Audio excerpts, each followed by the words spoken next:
Hi, this is Jamie Boggs with Burning River Bushcraft. So in case you haven't seen the rest of the videos in this series, I've been building this CVA Kentucky Long Rifle from a kit that I bought at a garage sale. It was an incomplete kit, no directions, mismatched parts, and I just kind of been going with it. But it's been a fun project so far. So right now, this gun is assembled, it's sanded.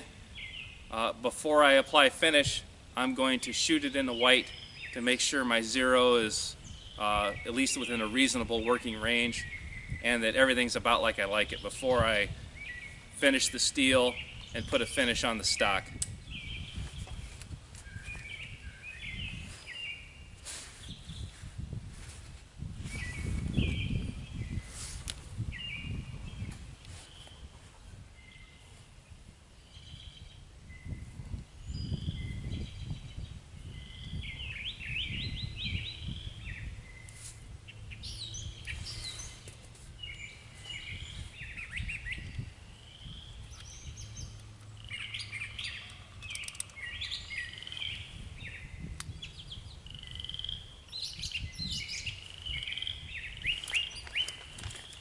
Now I've got just a little bit of experience with muzzle loaders. It's not really my thing. I hunt with a modern inline, so I'm kind of familiar with it, but definitely this is not my area of expertise. So I've got my powder charge in. There is no cap on the rifle right now.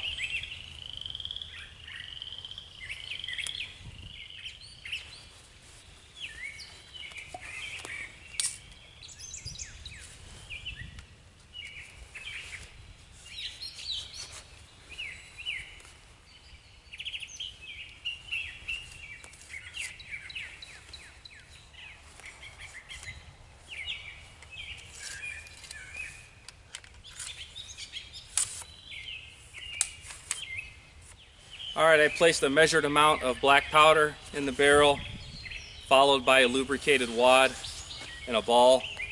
I'm not going to cap.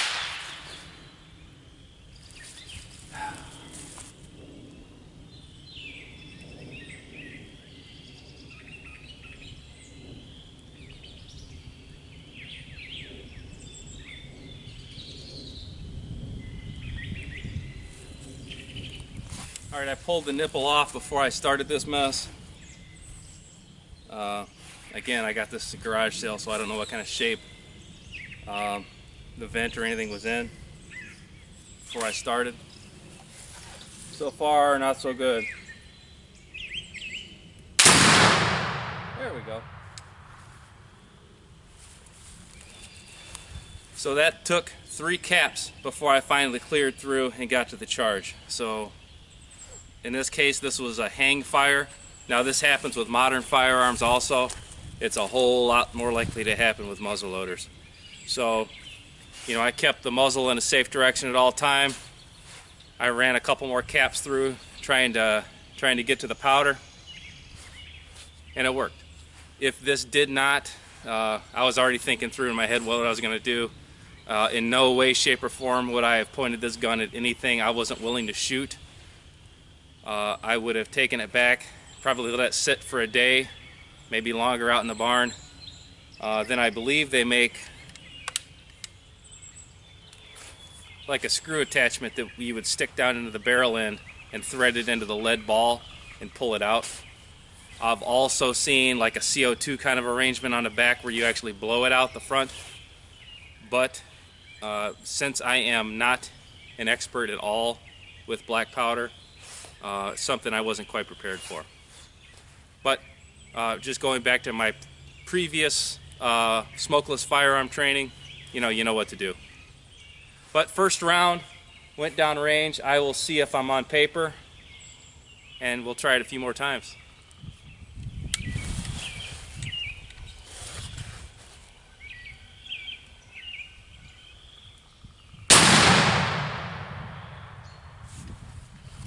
So while I was at the black powder shop, I only bought lubricated patches. So the bore is getting dirty already. I have zero experience prior to this with actual black powder. When I traditionally do muzzleloader hunt, I use inline black powder with pellets and 209 primers. So, but I do remember this is a spit patch. This is a piece of a handkerchief I pulled out of my 10-piece kit. So I'm going to run it down there and hopefully get some of the junk out of here. Alright, so that was a clean patch.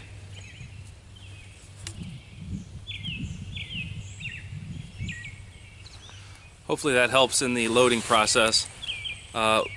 Early lessons for me here. I have a starter, a ball starter from my inline, and it's plastic because that's what I had. Definitely insufficient. This bore is tight. I wouldn't mind going down a patch size, or for certain I'm gonna have to get a better starter than that. It's all I can do to press on this thing without it feeling like it's giving on me. But as a whole, my left to right's dead center. I went up 10 more grains. I'm still a little bit low, which means I'm going to have to lower my front sight. So as I lower my front sight down, to get that same sight picture, I'm going to have to raise my muzzle up. So that's going to keep me, hopefully get me up into the black. So after 2 shots, I ran a spit patch down the bore, and this third round loaded up a lot easier. I was pretty happy with that. I was definitely looking to go down a patch size or something. Perhaps I grabbed 2 patches because they are lubricated, they do stick together. As far as the gun itself, my left to right was my main concern. That and the fit and feel of everything. I'm not feeling any sharp edges. The gun shoulder's nice. The curvature of this butt pad, I mean, hell, my shoulder ain't that curved. That was one of my concerns. But this is such a light recoiling gun with the loads that I'm using right now. It's a non-issue. I can always come back and adjust the front sight once I establish a hunting load to get my height dialed in. And I'll just do that, like I said before, by filing into the front sight. But the 45 calibers, it's a nice rifle. I've shot 50s in the past. I mean, they didn't recoil bad, but the weight of this Kentucky long rifle combined with the lighter load that I'm using and a light ball, this thing's like shooting a rimfire.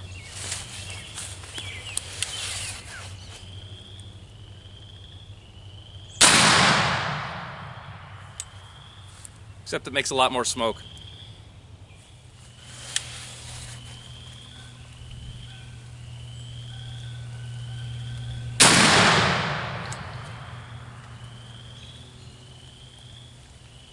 All right, let's take this thing in the house, get it all cleaned up, and then I will proceed finishing the steel and giving the wood a protective coating.